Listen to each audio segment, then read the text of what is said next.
बात के लिए, तो अफसोस इस बात का है कि अब तो आप सरकार में हैं विजय जी, विजय कुमार सिन्हा जी, अब आप सरकार में हैं। और अभी से आपकी सरकार नहीं कि कल बना है, चाहे परसों बना, चाहे 4 महीना पहले बना है। यदि आपको यह बात याद होती तो आप पहले ही परमानेंट कर चुके होते। यदि आपके दिल में दर्द होता तो आप गर्दनी बाग पर इसकी सूद लेने जरूर जाते।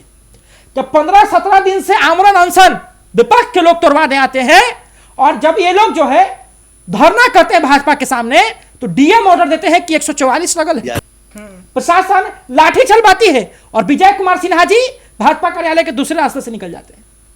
समझे? तो विजय कुमार सिन्हा जी नेता प्रतिपक्ष रहते हुए बहुत अच्छा जनता के लिए किया था, बहुत सारी चीजें की थी। विजय कुमार सिन्हा जी से बहुत उम्मीद था, लेकिन जैसे ही सत्ता में आए, पता नहीं क्या हो जाता है सत्ता में आने के बाद। जैसे ही सत्ता में आते हैं लोग चुप हो जाते हैं, जैसे सांप सूंघ गया हो।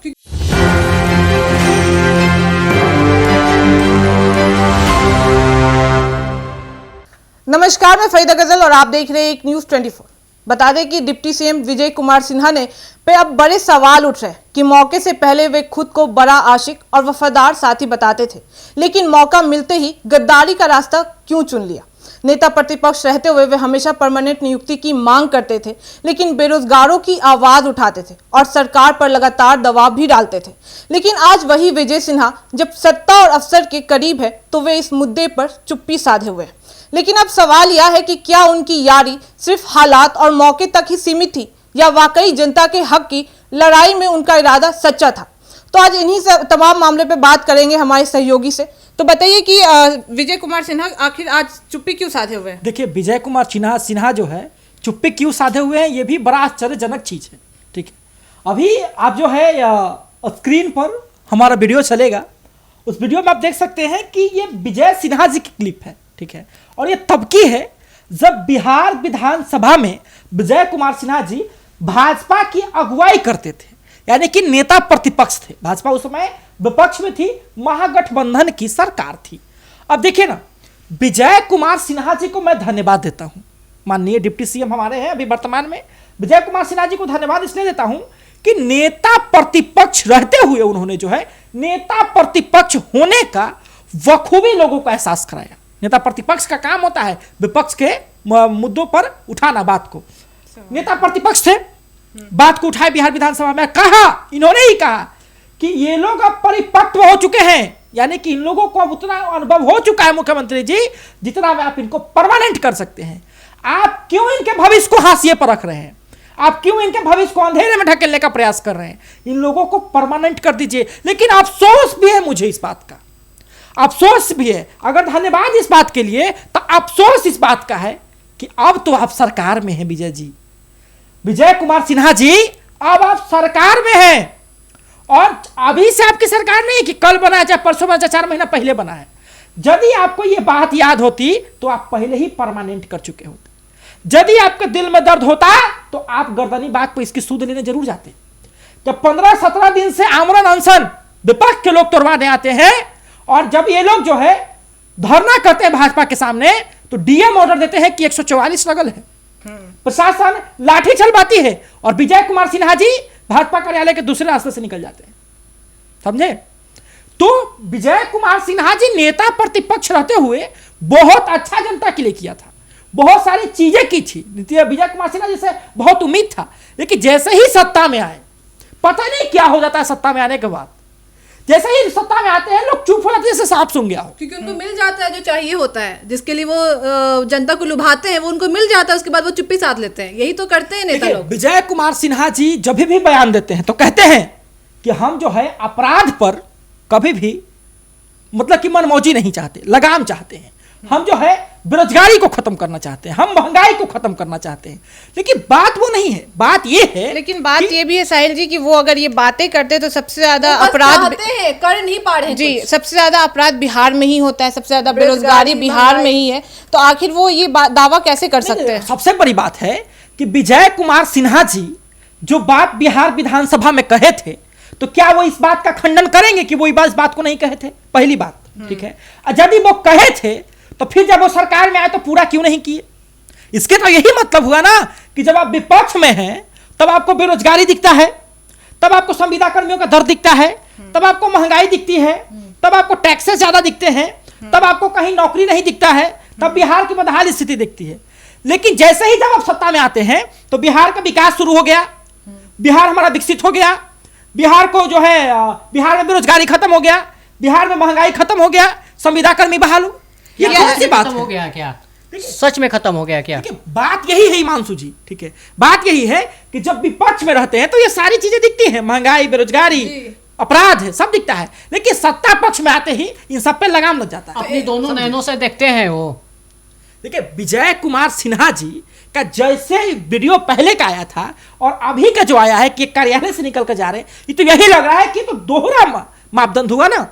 आप कहते कुछ और है और करते कुछ और। पर साहिल जी एक बात बताइए कि ये तो जो विजय कुमार सिन्हा की जो आप बात बता रहे हैं, तो ये हालात सिर्फ उनका ही नहीं है, सारे नेताओं का यही हालात है कि वो सत्ता में जाने से पहले बहुत तरह के वादे करते हैं, पर जब सत्ता में जाते हैं तो वो सारे वादों को भूल जाते हैं। इसका मतलब कहीं ना कहीं सवाल ये भी तो उठता है कि हो सकता है सत्ता में ही कोई देखिए मतलब खोट हो। देखिए बात ऐसा है ना, बात ऐसा है कि जितने भी लोग हैं आजकल जो सत्ता में हैं या सत्ता से बाहर है, देखिए जो लोग सत्ता में होते हैं, ठीक है, उन लोगों का यह काम होता है कि जो वर्तमान परिस्थितियां हैं उसको सुधारा जाए, और विपक्ष तो मौका ढूंढता है।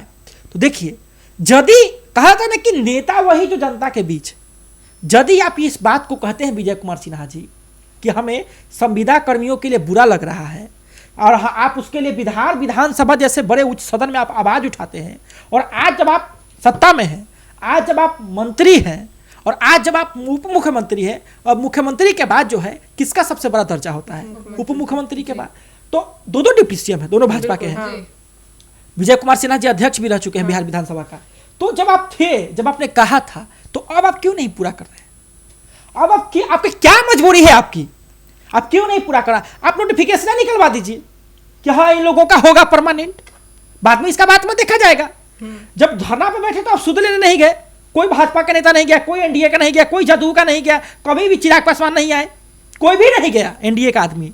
और आप बिहार विधानसभा में कहते थे कि हमें संविदा कर्मियों के लिए दुख है, उनके भविष्य की चिंता है, और आप कहां गई आपकी चिंता? अच्छा देखिए, आज हम रिपोर्टिंग वहां पे करने गए हैं, 31 दिनों से वो लोग वहां पे धरना प्रदर्शन कर रहे हैं, 31 दिनों से। तो क्या ये सफल बना पाएंगे? उनको नहीं दिख रहा है। देखिए स्पष्ट तरीके से किसी भी व्यक्ति का संघर्ष एक ना एक दिन जो है फल जरूर देता है, और देखिए आशा पर तो दुनिया टिका है। पर कब तक साहिल जी आशा पे, यहाँ पे आशा से निराशा या आशा से मौत भी हो सकता है, ठीक है। तो आप जो कह रहे हैं कि आशा है, आशा कब तक? आखिर एक इंसान का पेशेंस लेवल होता है, वो छात्र हैं या फिर काम कर रहे हैं, जो भी है, उनका परिवार है, घर में लोग हैं, सबका जिम्मेदारी उनके कंधों पे। लेकिन आखिर कब तक ये जो विजय कुमार सिन्हा जी चुप रहेंगे और कुछ नहीं बोलेंगे और चाहते हैं कि उनका सत्ता फिर से बने आगामी चुनाव में? देखिए विजय कुमार सिन्हा जी ही नहीं, विजय कुमार सिन्हा जी ही नहीं, विजय कुमार सिन्हा के साथ साथ बड़े नेता भी बिहार के चुप है। बिल्कुल। विजय कुमार सिन्हा जी का कोई स्टेटमेंट नहीं आया अभी तक, बाकी जो मंत्रिमंडल में है उनका कोई स्टेटमेंट नहीं आया अभी तक, नीतीश कुमार खुद का उनका कोई स्टेटमेंट नहीं आया, सम्राट चौधरी जैसे बड़े नेता कोई स्टेटमेंट नहीं आया, हिंदुस्तानी अवाम मोर्चा के राष्ट्रीय अध्यक्ष कहते हैं, केंद्र में मंत्री हैं, जीतन राम मांझी जी का कोई स्टेटमेंट नहीं आया, उपेंद्र कुशवाहा जी का कोई स्टेटमेंट नहीं आया, तेजस्वी यादव के पार्टी ने उनको समर्थन दिया, लेकिन कहाँ तेजस्वी यादव कहीं जाते हैं तो कहते हैं कि संविदा कर्मियों को फिर से बहाल कर दिया जाए। तो कोई नहीं कह रहा है भैया, कोई नहीं कह रहा है, उनके साथ कोई खड़ा ही नहीं है, कोई भी नहीं, मंत्रिमंडल से हो, विपक्ष से हो, कोई नहीं। आप खरा की बात कर रहे हैं, उनके तरफ कोई देख नहीं रहा है। अच्छा विजय कुमार सिन्हा दोहरा जिंदगी जी रहे हैं क्या? पहले उनके समर्थन में बात करते थे, अब आज सत्ता में आ गए तो बात नहीं कर रहे हैं। देखिए इससे तो यही ना स्पष्ट होता है मंसू जी, इससे तो यही ना स्पष्ट होता है, अगर आप कोई बात का वादा हमसे करते हैं और बाद में मुकर जाते हैं तो आपको क्या कहा जाए? स्पष्ट है क्या कहा जाएगा? स्पष्ट है ना इस बात को लेकर के। और देखिए बात ऐसा है ना कि जब आप कहते हैं कि हमारी सरकार रोजगार देने वाली सरकार है, जब आप विपक्ष में थे तो आप रोजगार के लिए लड़ते थे, हैं? और जब आप पक्ष में हैं तो जिनको मिला हुआ है उसका कैसे छीन जा रहा है? ये सीधा सीधा बस वही है साहिल जी कि चुनाव के वक्त याद आएगा हम ये कर देंगे वो कर देंगे, और करते तो वो कुछ नहीं है। पर एक बात बताइए सुरेश जी कि चुनाव तो अभी भी आने वाला है और अभी भी सब लोग चुप्पी साधे हुए, तो आखिर क्यों सब लोग चुप्पी साधे हुए? शायद घमंड है कि इस बार भी हम ही जीत जाएंगे, इसलिए वो नहीं ध्यान दे रहे हैं। सच बात तो मुझे यही लग रहा है कि उनको लग रहा है कि इस बार भी मेरी ही सरकार आएगी और बीजेपी ही जीतेगी और हम फिर बन जाएंगे उप मुख्यमंत्री, लेकिन मुझे नहीं लगता कि ऐसा कुछ होगा। आगामी चुनाव में इसका असर बहुत बहुत बड़ा पड़ेगा। अच्छा ये बात बताइए, एक ये फिल्मी गाना है, मिलने की कोशिश करना, वादा कभी ना तोड़ना। वादा तो टूट जाता है, और मिलने की कोशिश ही नहीं होती। मिलने की कोशिश नहीं होती है। पहले वादा करते हैं लेकिन वादा फिर तोड़ देते हैं। वो वादा ही नहीं होता, वो होता है लुभाना, चुनाव के नाम पे लुभाना। मुझे वोट दो, फिर हम तुमको त्याग देंगे, तुम मरो जियो, हमको कोई फर्क नहीं पता पड़ता। है, अगर आपने ऐसी बात कही तो एक पुराना बॉलीवुड का एक और गाना था कि तुम तो ठहरे परदेसी, साथ वादा क्या क्या निभाओगे? निभाओगे। जी। ठीक है, कल ही सुबह की गाड़ी से तुम बॉम्बे को निकल जाओगे। तो यही बात है कि आप तो ठहरे नेताजी, आप वादा क्या निभाइएगा। आज वादा कर दीजिएगा, कल भूल जाइएगा। यानी हाँ? साथ नहीं निभा रहे हो। कहाँ निभा रहे हैं, देखिए, कहाँ निभा रहे हैं। आपने दूसरा वीडियो साथ नहीं देखा निभाते क्या? हैं तो आज सुनिए, संविदा कर्मियों का यही जब होता बिहार विधानसभा के पटल पर उन्होंने कहा था कि संविदा कर्मियों को परमानेंट करें, तो सीना गर्व से चौड़ा हो गया था। इस बात को लेकर के हमारे से संविदा कर्मी कह रहे थे कि भैया हम लोग का सीना गर्व से चौड़ा हो गया था कि हमारे पास ऐसा जो है नेता प्रतिपक्ष, एक नेता है हमारे पास ऐसा, समझे। लेकिन आज जब वो चुप्पी है, साधे हुए हैं, संविदा कर्मी इस बात को भी कहते हैं कि भैया ये कैसी सरकार है। जब आप संविदा कर्मी भाजपा कार्यालय के पास लाठी खाते रहते हैं तब आप चुप रहते हैं, 144 लगता है। जब वो लोग घेरते हैं तो आप दूसरे दरवाजे से निकल करके चले जाते हैं। ये कैसा आपका दोहरा मापदंड है? अच्छा देखिए, हम आज वहाँ पे रिपोर्टिंग करने गए थे तो एक वहाँ की जनता बोल रहे थे कि जनता को हम बनाए हैं, ना कि उनको जो बैठे हैं सत्ता में उनको हम बनाए हैं, ना कि हमको बनाए हैं। मेरे लिए वहाँ पर सत्ता पे बैठे हैं लोग। देखिए बात स्पष्ट समझ लीजिए, ठीक है, कि जनता ही सबको बनाती है, ठीक है, लेकिन बाद में फिर जो बन जाते हैं वो अहम बना लेते हैं, ठीक है, और फिर वही अहम जो है उनको बहम में डालता है और वो बहम उनको तार तार कर वही विजय कुमार सिन्हा अभी वही वहम में ही है फिलहाल। ये तो आगे देखना होगा कि वो सुनेंगे कि क्या तो होगा। इनका वहम टूटेगा।